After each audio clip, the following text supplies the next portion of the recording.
Hello जी, नमस्कार। स्वागत है आप सभी का मेरे स्मार्ट बायोलॉजी क्लासेस में। चलिए, हम बायोलॉजी के अंदर क्या पढ़ रहे थे, प्राणी जगत या जीव जगत का वर्गीकरण देख रहे थे, जिसमें क्या है हम लोगों ने चार जो संघ है उसका हमने सामान्य जो लक्षण है वो हम लोगों ने देख लिया था। और आज हम नेक्स्ट आगे चलेंगे।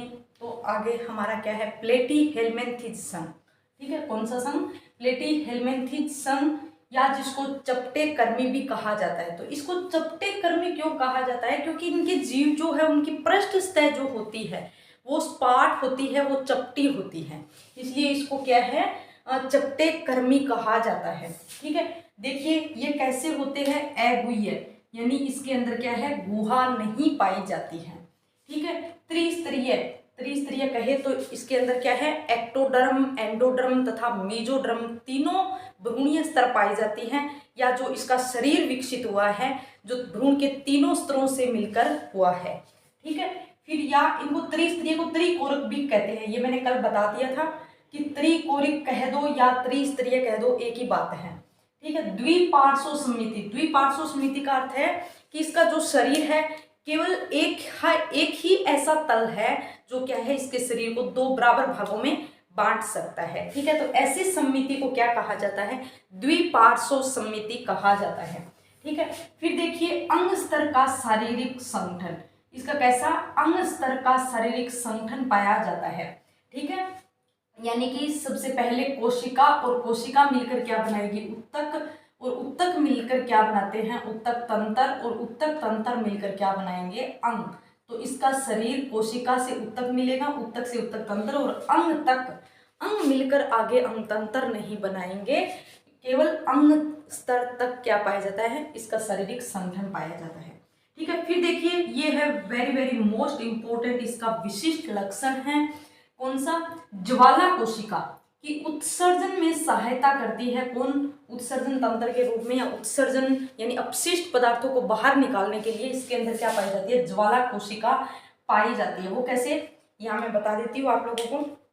जैसे देखिए मनुष्य के अंदर या अपने अंदर क्या है कि अपशिष्ट पदार्थों को बाहर निकालने के लिए क्या पाए जाते हैं, वृकक यानी किडनी पाई जाती है। क्या पाई जाती है, किडनी पाई जाती है। ठीक है, इन किडनी के अंदर क्या पाई जाती है, ये किडनी की इकाई क्या होती है, या किडनी किससे मिलकर बनी होती है, तो किससे मिलकर बनी होती है, नेफ्रॉन से मिलकर बनी होती है। और ये हम लोगों ने ये पूरा पढ़ लिया है, ये चैप्टर। ठीक है, यानी कि वृकक अपशिष्ट पदार्थ जो हमारे शरीर के अंदर हानिकारक पदार्थ बनते हैं उनको शरीर से बाहर निकालने के लिए हमारे शरीर के अंदर क्या है, कुछ अंग है जिसको हम क्या कहते हैं, वृकक कहते हैं। वो क्या करते हैं, अपशिष्ट पदार्थों को शरीर से बाहर निकालते हैं।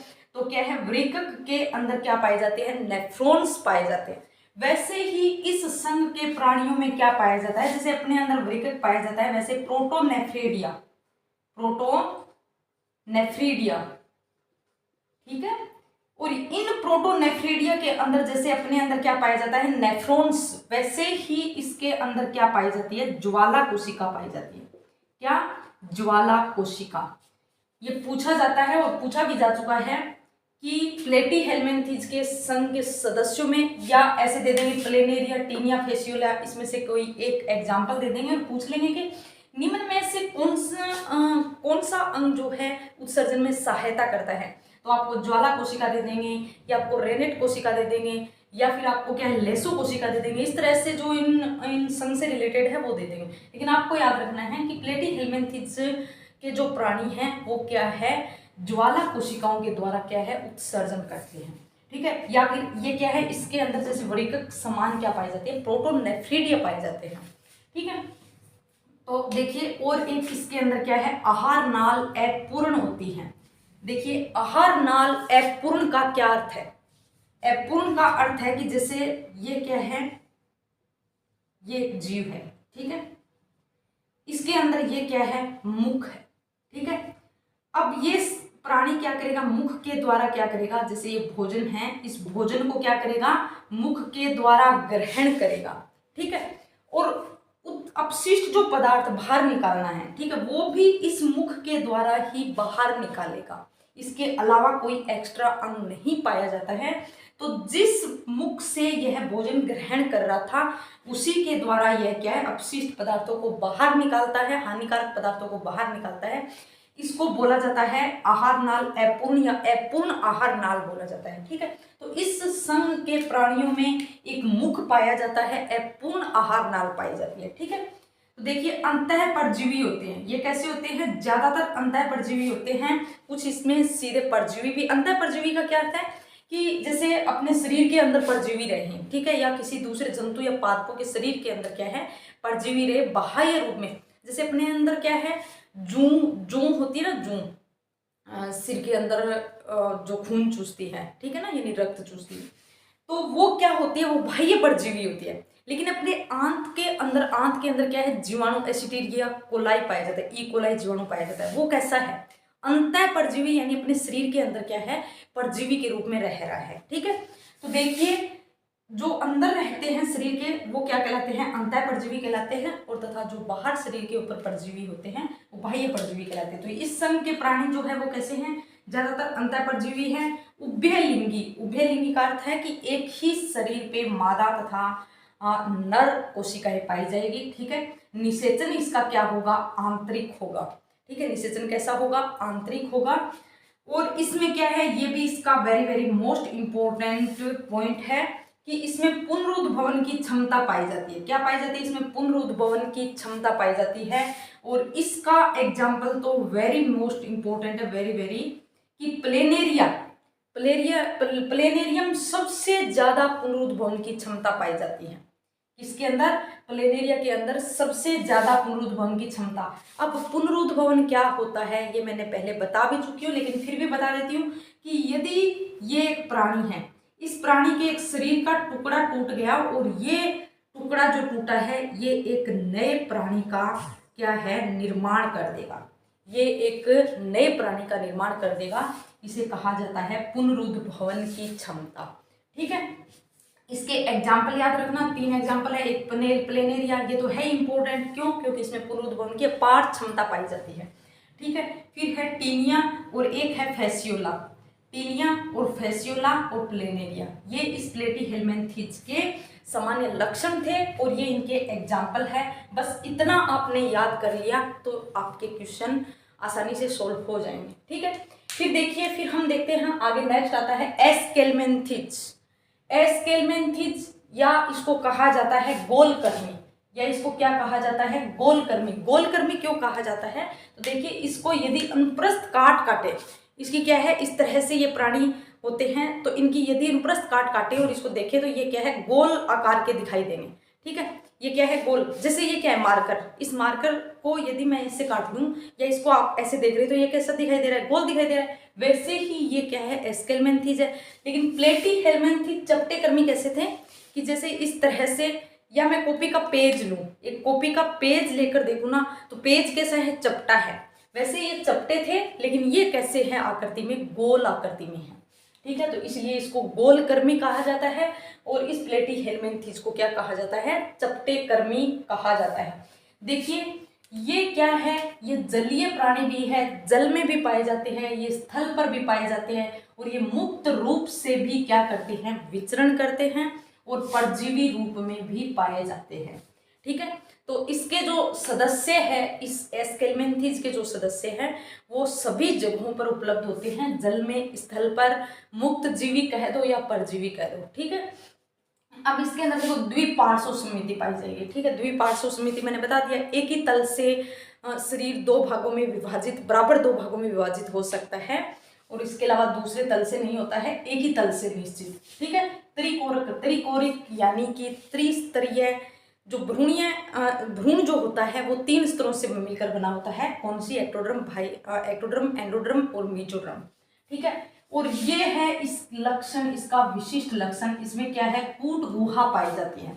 ठीक है, यानी गुहा का, यदि पूछे कि गुहा, प्रगुहा का निर्माण कहाँ से हो जाता है, गुहा का निर्माण किस संघ से हो जाता है, तो एस्केल्मेंथीज से क्या है, गुहा का निर्माण हो जाता है। इससे पहले जितने भी प्राणी हैं वो अगुह्य प्राणी होते हैं। ठीक है, यहाँ वास्तविक गुहा नहीं है, लेकिन गुहा क्या है, पैकेज के रूप में बनी हुई है। जैसे मैंने बताया था ना कि इस तरह से ये सबसे बाहरी एक्टोडर्म और सबसे अंदर क्या है एंडोडर्म, और इसके बीच में क्या है, बीच वाली मेसोडर्म क्या है, पैकेट के रूप में, पैकेज के रूप में बनी हुई है, छोटे छोटे। ठीक है, तो इसको बोला जाता है कूट गुहा। हालांकि पूरी वास्तविक रूप से मेसोडर्म नहीं बनी है, लेकिन जगह जगह पर ये बनी हुई है। ठीक है, तो याद रखना ये इंपॉर्टेंट है कि गुहा का निर्माण कहाँ से हो जाता है, या कूट गुहा किस संघ के प्राणियों में पाई जाती है। ठीक है, तो इसका शरीर देखिए अंग तंत्र स्तर का, ये भी इंपॉर्टेंट है कि अंग तंत्र स्तर का शरीर सर्वप्रथम किस संघ के प्राणियों से विकसित हुआ है। तो किस संघ के प्राणियों से, एस्केलमेंथिस संघ के प्राणियों से क्या है, अंग तंत्र स्तर विकसित हो गया है। यानी कोशिकाएं मिलकर उत्तक, उत्तक मिलकर उत्तक तंत्र, और उत्तक तंत्र मिलकर फिर अंग, और अंग मिलकर क्या है, अंग तंत्र बना लिया, और एक पूरा शरीर का निर्माण हो रहा है। तो एक पूरे शरीर का विकसित रूप से कौन से संघ से निर्माण हुआ है, आपके एस्केलमेंथिस के सदस्यों से हुआ है। ठीक है, इसमें आहार नाल क्या है, पूर्ण आहार नाल पाई जाती है। कैसी पाई जाती है, पूर्ण आहार नाल पाई जाती है। पूर्ण आहार नाल कि इसके अंदर क्या है, मुख भी पाया जाता है, और साथ में क्या है, गुद्दा नाल भी पाई जाती है। ठीक है, तो एक और इसके अंदर देखिए कि रेनेट कोशिका उत्सर्जन नाल, ये भी इंपॉर्टेंट है, वेरी वेरी इंपॉर्टेंट मानो आप कि ये क्या है, रेनेट कोशिका। जैसे हमने यहाँ क्या देखा था प्लेटीहेल्मिन्थेस में, जैसे मनुष्य के अंदर वृकक है, वैसे ही क्या है इस प्लेटीहेल्मिन्थेस, ये कौन सा, प्लेटीहेल्मिन्थेस,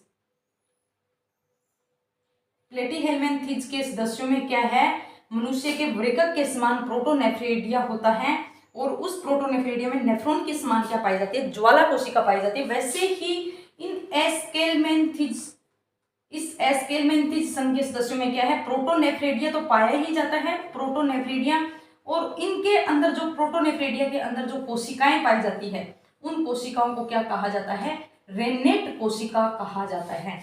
क्या कहा जाता है, रेनेट कोशिका कहा जाता है। याद रखना, ज्वाला कोशिका किस संघ के प्राणियों में पाई जाती है, प्लेटीहेल्मिन्थेस के संघ के प्राणियों में, और आपकी रेनेट कोशिका किस में पाई जाती है, तो एस्केलमेंथिस संघ के सदस्यों में क्या पाई जाती है, रेनेट कोशिका पाई जाती है। ठीक है, फिर देखिए ये कैसे होते हैं, ये एक लिंगाश्रयी होते हैं, यानी एक लिंगी प्राणी होती है। इसमें क्या है, नर तथा मादा अलग अलग होते हैं। जहां हमने यहाँ उभय लिंगी देखा, वो नहीं है कि एक ही प्राणी के अंदर दोनों मादा तथा जनन अंग नहीं है। इसमें क्या है, अलग अलग जनन अंग पाए जाते हैं। तथा निषेचन कैसा होता है, निषेचन इनके अंदर आंतरिक होता है।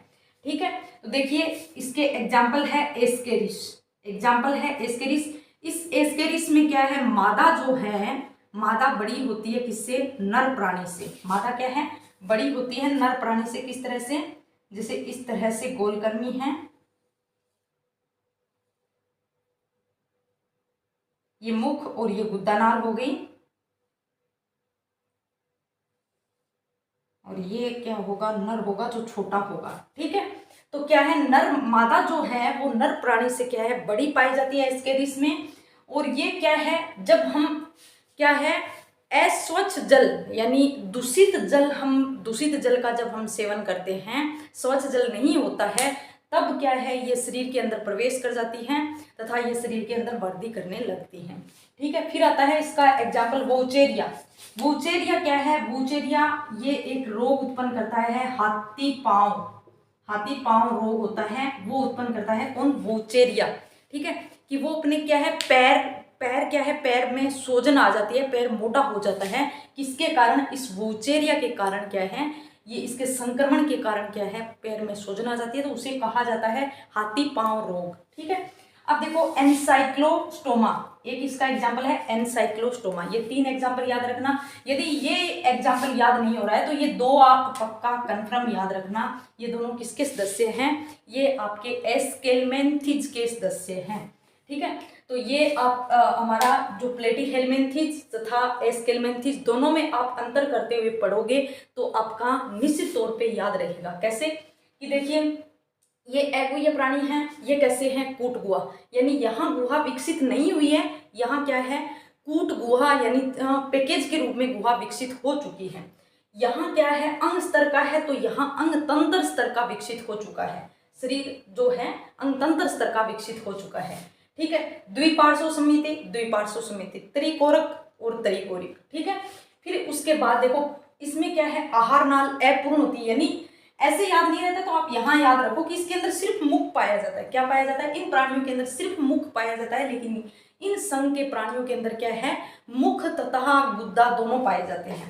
ठीक है, फिर देखिए प्रोटोनेफ्रीडिया कि वृक्क के समान इसके अंदर प्रोटोनेफ्रीडिया, इसके अंदर भी प्रोटोनेफ्रीडिया, लेकिन प्रोटोनेफ्रीडिया की कोशिका जो है वो ज्वाला कोशिका होती है इसके अंदर, और इसके अंदर क्या कहलाती है, वही कोशिका रेनेट कोशिका कहलाती है। ठीक है, अब देखिए ये अंतःपरजीवी है, ये परजीवी भी है लेकिन अंतःपरजीवी नहीं है, ये उभयलिंगी है लेकिन ये क्या है, एक लिंगी प्राणी है। ठीक है, पुनरुद्भवन की क्षमता इसके अंदर पाई जाती है, इसके अंदर पुनरुद्भवन की क्षमता नहीं पाई जाती है। ठीक है, इस तरह से आप अंतर करके पढ़ोगे तो आपके ज़्यादा स्टेबल रहेगा। बाकी मैंने इसके अंदर जो इम्पोर्टेंट है, जैसे आपको ज्वाला कोशिका याद रखनी है, पुनरुद्भवन की क्षमता है जो, ये याद रखनी है, एग्जाम्पल तो आपको याद रखनी ही है। ठीक है, फिर इसके अंदर मैंने कहा कि सर्वप्रथम यदि पूछ ले कि अंगतंत्र स्तर का विकास किस संघ के प्राणियों में हुआ, तो एस्केलमेंथिस संघ के प्राणियों में। और कूट गुहा का पूछे, या ऐसे भी पूछ लेते हैं कि सर्वप्रथम गुहा का निर्माण किस संघ के प्राणियों में हुआ, तो एस्केलमेंथिस के संघ के प्राणियों में, क्योंकि इससे पहले एगुइये प्राणी है सभी के सभी। गुहा यहाँ से विकसित हुई है, पूर्ण विकसित वास्तविक गुहा नहीं है लेकिन कूट गुहा पाई जाती है। ठीक है, चलिए अब हम नेक्स्ट संघ देखते हैं जिसका नाम है एनेलिडा। एनेलिडा की खास बात क्या है कि इन प्राणियों का जो शरीर है वो क्या है, खंडों में बंटा हुआ होता है, यानी खंडी भवन। क्या, खंडी भवन। ठीक है, अब देखो मैंने कहा मैं पीछे वहाँ जो इनके सामान्य लक्षण बताने थे वहाँ मैंने खंडी भवन नहीं बताया था, तो खंडी भवन याद रखना कि खंडी भवन क्या है, दो प्रकार से होता है, एक स्थायी खंडी भवन और एक आपका क्या है, वास्तविक खंडी भवन। ठीक है, स्थायी क्या होगा कि जैसे ये एक प्राणी है, ठीक है, ये क्या है, प्राणी है, और इस प्राणी का शरीर जैसे क्या है, सिर्फ स्तों से बंटा हुआ होगा। क्या है, सिर्फ स्तों से ही बंटा हुआ होगा खंडों के अंदर, कि जैसे इसके अंदर ये इनके जो अंग है, अंदरूनी जो अंग है वो क्या है, जैसे ए है, ये B C, A B C, ठीक है ना, कि इसके अंदर के अंग है वो नहीं बंटे हुए हैं, सिर्फ क्या है, बाहरी जो सतह है, बाहरी शरीर जो है वो सिर्फ खंडों में बंटा हुआ है। तो ये खंडी भवन, स्थायी खंडी भवन किस संघ के प्राणियों की विशेषता है, तो याद रखना एनेलिडा। अब वास्तविक क्या होता है, वास्तविक ये होता है कि जैसे इस तरह से क्या है,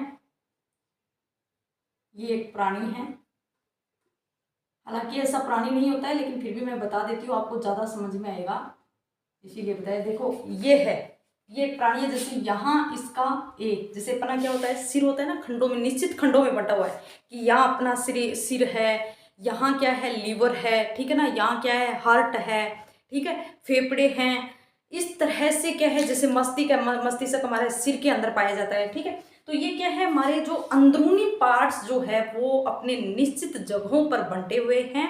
ठीक है, तो इसलिए ये क्या है, जैसे यहाँ ए भाग आ गया, बी भाग आ गया, सी भाग यहाँ आ गया, तो ये क्या है, बाहरी सतह के साथ साथ क्या है, अंदरूनी भाग भी बंटे हुए, तो इसको कहा जाता है वास्तविक खंडी भवन।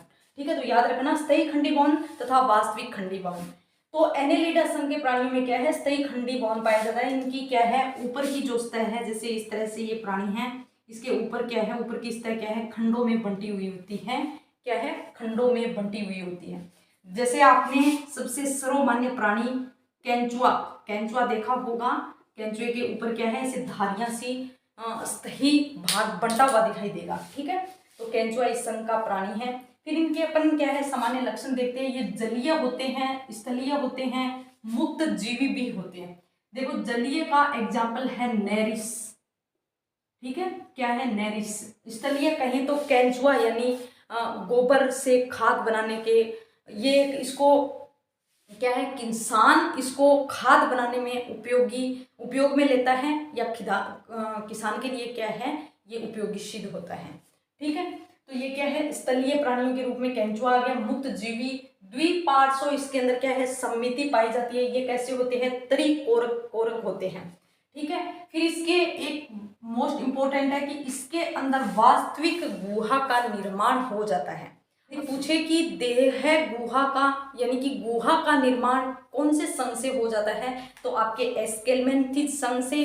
और यदि वास्तविक गुहा का निर्माण पूछे कि कहाँ से होता है, तो एनेलिडा संघ के प्राणियों से वास्तविक गुहा का निर्माण होता है। ठीक है। अंग तंत्र स्तर का इसका शरीर संगठन होता है, शरीर खंडों में बंटा होता है, जो मैंने बता दिया है आप लोगों को। ये भी इसका क्या है, इंपॉर्टेंट लक्षण है। अब एक देखिए कि इनके शरीर के अंदर क्या है, अनुलंबीय व गोलाकार मांसपेशियां पाई जाती है। देखिए अनुलंबीय और गोलाकार का क्या अर्थ होता है कि जैसे ये क्या है, प्राणी है, ठीक है, इसके अंदर इस तरह से क्या पाई जाती हैं, मांसपेशियां, और एक के अंदर क्या है, इस तरह से क्या पाई जाती हैं, मांसपेशियां। ठीक है। ये जो मांसपेशियां इसके अंदर है, शरीर के अनुलंब है, तो इसे कहा जाता है अनुलंबीय मांसपेशियां, और गोलाकार रूप में क्या है, इसके अंदर मांसपेशियां। तो इसके अंदर दोनों तरह की मांसपेशियां पाई जाती हैं, जो क्या है, इसको गमन करने में सहायता करती है। जैसे कैंचुए के अंदर, कैंचुआ क्या है, उस गोबर के अंदर आगे से आगे गमन करता है, किसके कारण, इस अनुलंब तथा गोलाकार मांसपेशियों के कारण क्या करता है, गमन करता है। तो ये इसका लक्षण भी क्या है, इंपॉर्टेंट है। एक देखिए नेरिस, जो जलीय प्राणी है, इसके अंदर क्या है, पैरापोडिया, इसको कहा जाता है पार्श्वपाद। क्या कहा जाता है, पार्श्वपाद। किस तरह से, जैसे देखिए ये क्या है, नेरिस है, इसके अंदर क्या है, इस तरह से पार्श्वपाद होंगे, जिसको बोला जाता है पैरापोडिया। इंपॉर्टेंट है, ये लक्षण पूछा जाता है कि निम्न में से किस प्राणी के अंदर पैरापोडिया पाया जाता है, तो किस प्राणी के अंदर, नेरिस के अंदर क्या पाया जाता है, पैरापोडिया, या हिंदी में इसको कहा जाता है पार्श्वपाद।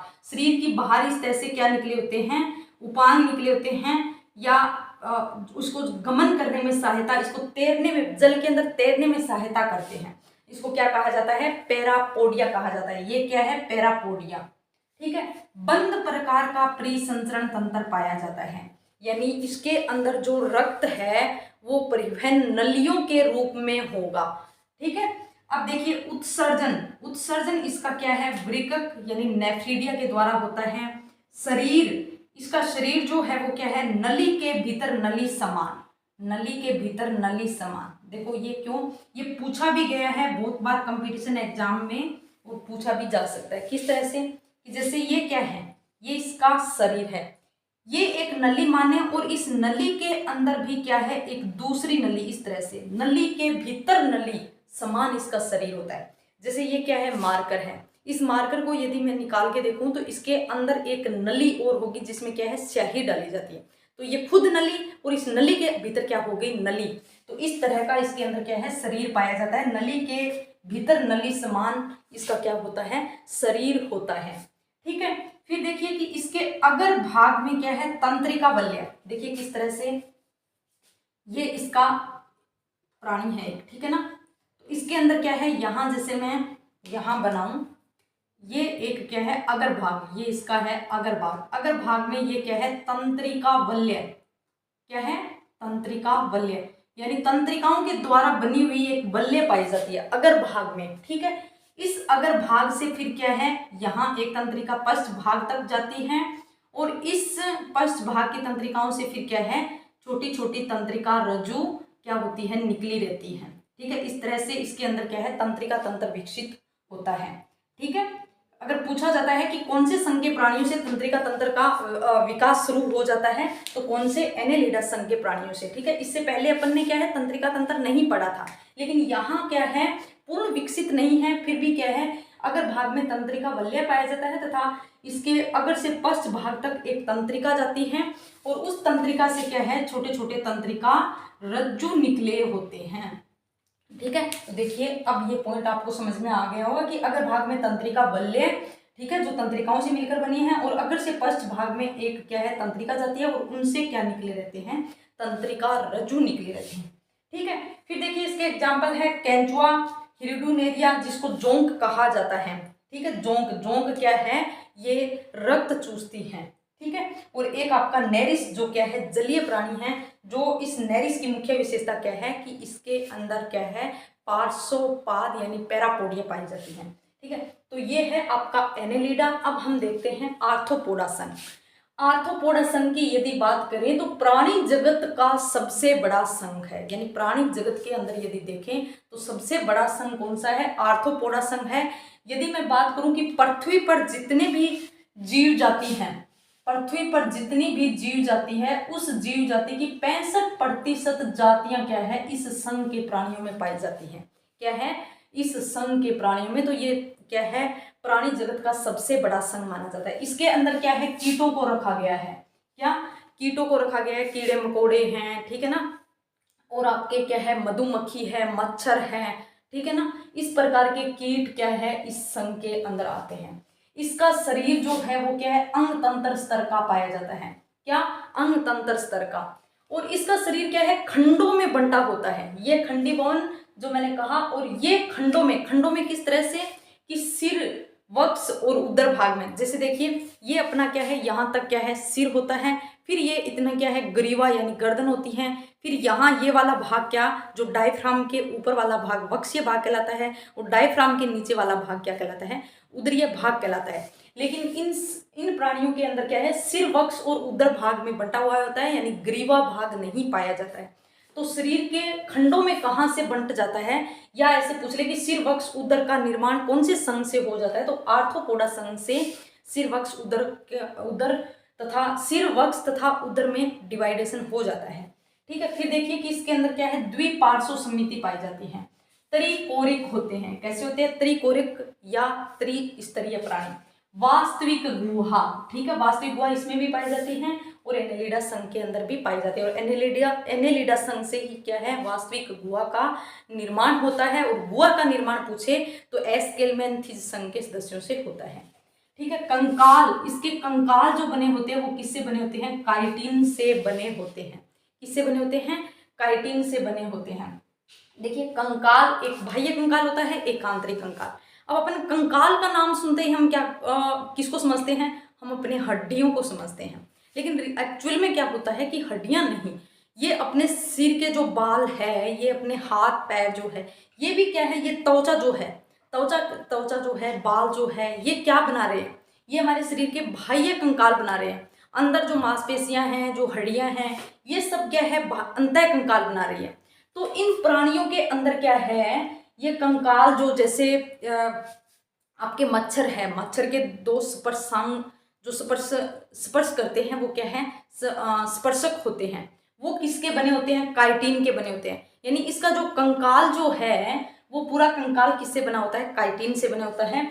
और काइटिन से याद आ रहा होगा, हमने पीछे भी पढ़ा था, कहाँ? हमने कवक की कोशिका भित्ति पढ़ी थी, किससे बनी थी? काइटिन से बनी थी। ठीक है। इसमें क्या है? संधि युक्त उपांग होते हैं।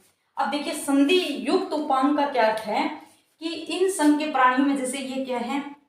ये इसका माना, ये इसका सिर, ये वक्ष भाग हो गया, ठीक है। तो इसके अंदर क्या है? इस तरह से इसके जो उपांग पाए जाते हैं, क्या पाए जाते हैं? इस तरह से इसके उपांग पाए जाते हैं। वो उपांग किस क्या है? जैसे इस तरह से क्या है? खंडों में, जैसे एक तो उपांग क्या हो गया? ये मैंने ऐसे बना दिया, ठीक है, छोटे छोटे ऐसे खंडों के अंदर एक उपांग मैंने ऐसे बनाया। हालांकि ये ऐसे बनाया, लेकिन इस तरह से ये खंडों में ही होता है। यानी संधि एक दूसरे से, जैसे ये एक भाग इससे जुड़ा हुआ है, एक भाग ये इससे जुड़ा है, बीच में क्या आ रही है? संधि हो रही है ना। तो इसके उपांग जो है वो क्या है? संधि युक्त होते हैं। ठीक है। संधि, देखिए अब आता है श्वसन। श्वसन इंपॉर्टेंट है। श्वसन में क्या है कि ये शरीर की सामान्य सतह के द्वारा भी क्या करते हैं? श्वसन करते हैं। कलोम के द्वारा भी श्वसन करते हैं। श्वास नली के द्वारा भी श्वसन करते हैं। और एक ये इंपॉर्टेंट है, पुस्तक फुफ्फुस, बुक लंग्स पाया जाता है। कैसे? किस तरह से? देखिए इस तरह से बुक की आकृति का क्या है? बुक की आकृति के क्या पाए जाते हैं? इसमें फुफ्फुस पाए जाते हैं। क्या पाए जाते हैं? फुफ्फुस। बुक की आकृति का होने के कारण इसको क्या है? बुक फुफ्फुस कहा जाता है। ठीक है। तो बुक फुफ्फुस किस संघ के प्राणियों की विशेषता है? तो आर्थ्रोपोडा संघ के प्राणियों की क्या है? विशेषता है। ठीक है। फिर देखिए इसमें क्या है? खुला परिसंचरण तंत्र पाया जाता है। ये वेरी वेरी मोस्ट इंपॉर्टेंट है। क्या है कि खुला परिसंचरण तंत्र पाया जाता है। खुले का अर्थ क्या है कि इस तरह से ये प्राणी है और इसके अंदर क्या है? गुहा पाई जाती है और इस गुहा में क्या है, परिसंचरित द्रव क्या है, संचरित होता है, यानी नलियों में बंद नहीं होता है। तो देखिए इसके अंदर जो द्रव बह रहा है, जैसे अपने शरीर के अंदर क्या बहता है, रक्त रुधिर बहता है, वैसे ही रुधिर की जगह इसके अंदर क्या होगा, हीमोलिम्फ होगा। क्या होगा, हीमोलिम्फ कहलाएगा। जैसे अपने अंदर क्या है, रुधिर कहलाता है, वैसे इन प्राणियों के अंदर जो बह रहा है परिसंचरित जो द्रव है वो क्या कहलाएगा, हीमोलिम्फ कहलाएगा, जिसका क्या है, कोई कलर नहीं होता है, रंग नहीं होता है। जैसे आप क्या है, मच्छर आपको काट जाता है, आप मच्छर को मारते हो, ठीक है, तो मच्छर को मारते हो तो आप कहोगे कि मैडम उससे क्या है, रक्त निकलता है, कैसा, लाल रंग का, लेकिन वो एक्चुअल में क्या, वो मच्छर का रक्त नहीं होता है, वो खुद अपना रक्त होता है। क्यों, क्योंकि मच्छर ने काटा और अपना खून उसने ले लिया, ठीक है। उनका खून क्या है, नहीं होता, उसका चिपचिपा पदार्थ होता है और कैसा होता है, हीमोलिम्फ होता है, जो क्या होता है, रंगहीन होता है, रंग नहीं होता है, ठीक है। और इस गुहा के अंदर, जैसे ये गुहा के अंदर परिसंचरित होता है, उस गुहा को बोला जाता है हीमोसील, कि जो इन प्राणियों के अंदर जो खुला परिसंचरण तंत्र है उसके अंदर जो गुहा पाई जाती है उसको क्या कहा जाता है, हीमोसील कहा जाता है। और उस गुहा के अंदर जो बह रहा द्रव है वो क्या कहलाता है, हीमोलिम्फ कहलाता है। वेरी वेरी मोस्ट इंपॉर्टेंट है, भूल मत जाना, याद रखना आप कैसे भी करके। यदि याद नहीं हो रहा है तो चाहे आप अपने चेहरे पे लिख लीजिए, जो दिन रात आप उनको याद रखिए, कैसे भी करके याद रखो, लेकिन ये भूल मत जाना, ठीक है। तो देखिए अब आगे आता है कि संवेदी अंग। संवेदी अंग यानी संवेदना ग्रहण करने के लिए कि इन प्राणियों को जैसे संवेदना अपन क्या है कि अपन क्या खाना खाते हैं तो उस टाइम अपन को क्या है, सुगंध आती है कि वाह आज तो बहुत अच्छी सब्जी बनी है। क्यों, क्योंकि अपने संवेदनांग है, जो नाक के द्वारा हम क्या है, संवेदना ग्रहण कर रहे हैं। वैसे ही इसके अंदर क्या है, संवेदी अंग पाए जाते हैं। सरंगिका, जैसे मच्छर के अंदर देखोगे ना तो इस तरह से दो, ये इसका सिर होगा, सिर के ऊपर दो ऐसे सरंगिका पाई जाएगी, ठीक है। सरल तथा इसके अंदर संयुक्त नेत्र होते हैं, ठीक है। अब देखिए इसके अंदर उत्सर्जन, उत्सर्जन भी इंपॉर्टेंट है, याद रखना।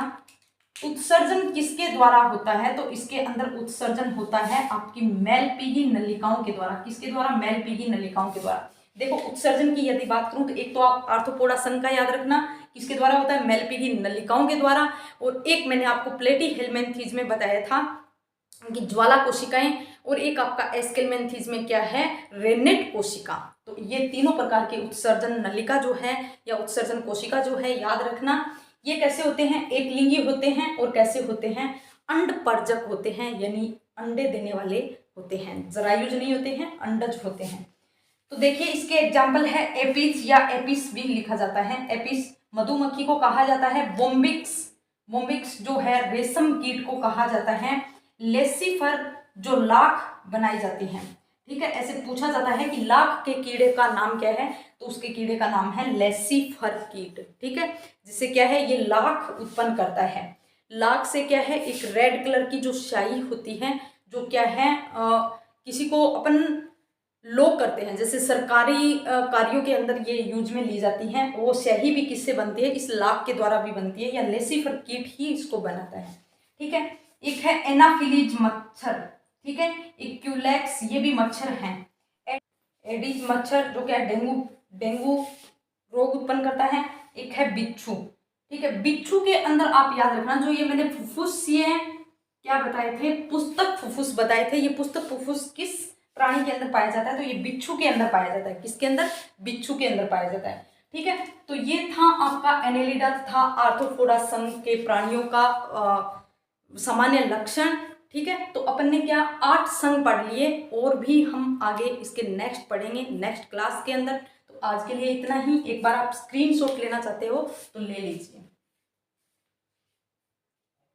कि यदि आप जैसे मैं क्या है, टेलीग्राम पे एक चैनल है मेरा स्मार्ट बायोलॉजी क्लासेज नाम से, उस पर क्या है, मैं आपकी क्विज स्टार्ट करूँगी, और साथ साथ में मैं आपको टॉपिक वाइज बायोलॉजी के जितने भी मैंने टॉपिक कंप्लीट करवाए हैं या अदर जो रह गए हैं उनके भी मैं क्या है आपको टेस्ट डाल दूंगी, और उसके साथ में क्या है उसकी आंसर की भी डाल दूंगी, जिससे आपके क्या है रिवाइज हो जाएगा और आपको पता चलेगा कितना पढ़ पाए हैं, ठीक है। तो आप एक बार मेरे उससे smart biology classes Telegram channel से जाकर जुड़ जाइए। यदि उसका लिंक नहीं मिल रहा है तो इस वीडियो के डिस्क्रिप्शन बॉक्स में मिल जाए।